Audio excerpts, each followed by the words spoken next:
नमस्कार, भास psycho academy में आपका स्वागत है। आज आपको मैं बताने वाला हूं बेशल मानक क्या होता है। मोस्ट इम्पॉर्टेंट टॉपिक है। अगर किसी ने अभी तक चैनल को सब्सक्राइब नहीं किया प्लीज कर लीजिए भाई बंधु लोगों।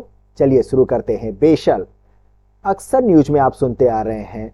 क्या जानते हैं ये स्विट्जरलैंड का जो होता है एक स्थान है जहां पर बैंकिंग समस्याओं पर विचार करने के लिए अंतर्राष्ट्रीय स्तर की यहां पर बैठक आयोजित की जाती है। ओके, अब बैंक फॉर इंटरनेशनल सेटलमेंट जिसे कहा जाता है BIS, इसका मेन लक्ष्य क्या होता है? इसका मुख्य जो उद्देश्य है वो आर्थिक स्थिरता को, इकोनॉमिक कंडीशन को बेहतर बनाने पर बल दिया जाता है तथा बैंकिंग विनियमों को, जो भी रुपए का आदान प्रदान हो रहा है, किसी को ऋण दिया जा रहा है, उसके लिए एक मानक तय करने का काम होता है।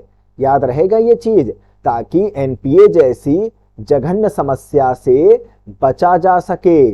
ओके, कोई आपका रुपया ऐसे ही लेकर ना भाग सके, इरादतन चूककर्ताओं से बचा जा सके। कुछ याद आया? पुरानी वीडियो में मैंने बताया था ये आपको।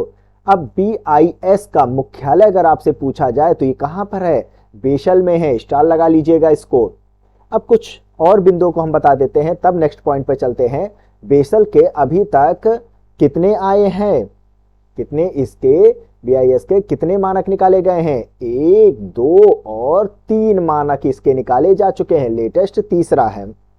तो जो इनका जो मेन काम होता है, ये बैंकों को, जैसे कि कभी कभी आकस्मिक संकट आ जाते हैं तो उसके लिए बैंकों को एक सलाह दी जाती है और उनसे कहा जाता है कि वो ऋण देने की जो प्रक्रिया होती है, एक सही तरीका होता है, उससे उसको फॉलो करते हुए आगे अपने कार्य को पूरा करें ताकि NPA के इस समस्या से वे अपने को बचा सके।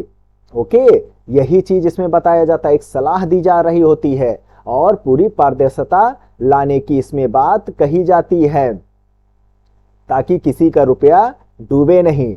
अब कुछ पॉइंट भारत के परिप्रेक्ष्य में मैं आपको बताता हूं।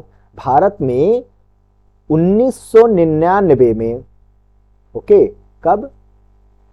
रुकिए एक मिनट। हाँ, 1999 में ही बेशल का फर्स्ट मानक आ गया था और मार्च 2009 आते आते बेशल सेकंड मानक भी एंट्री कर गया था। इसको स्वीकार कर लिया गया था RBI के द्वारा।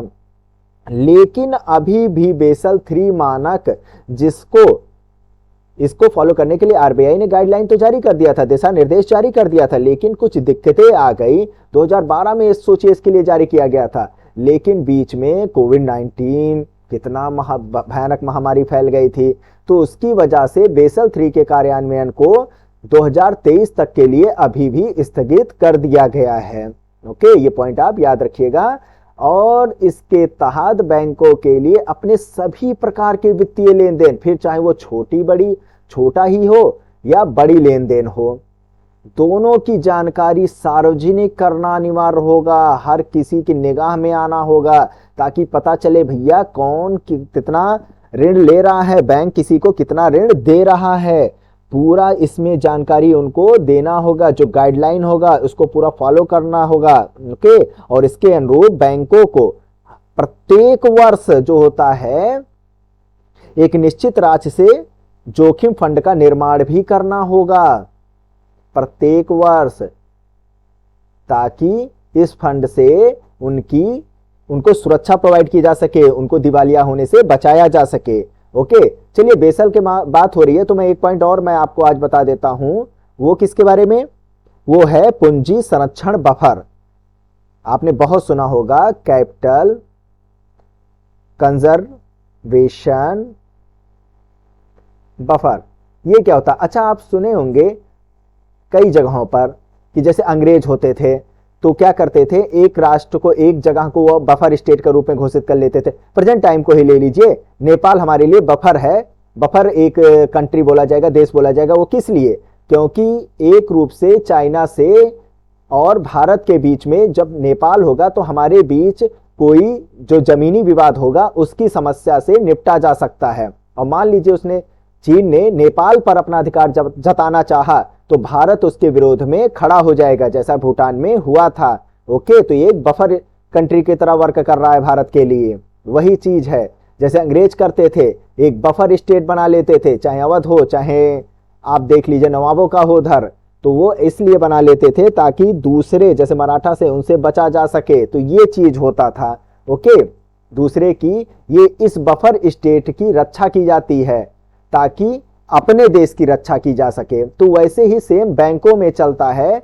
बैंक जो होता है एक बफर अपने पास रखता है ताकि ऐसी बुरी परिस्थितियों में, विकट परिस्थितियों में उस रुपए का इस्तेमाल किया जा सके। बस इतना ही आप याद रखिएगा। ओके, तो आज बस इतना ही। ये था बेशल मानक। आशा करता हूं आपको अच्छे से समझ में आ गया होगा। नेक्स्ट एक नए वीडियो के साथ हम आपके सामने उपस्थित होंगे। जय हिंद, जय भारत।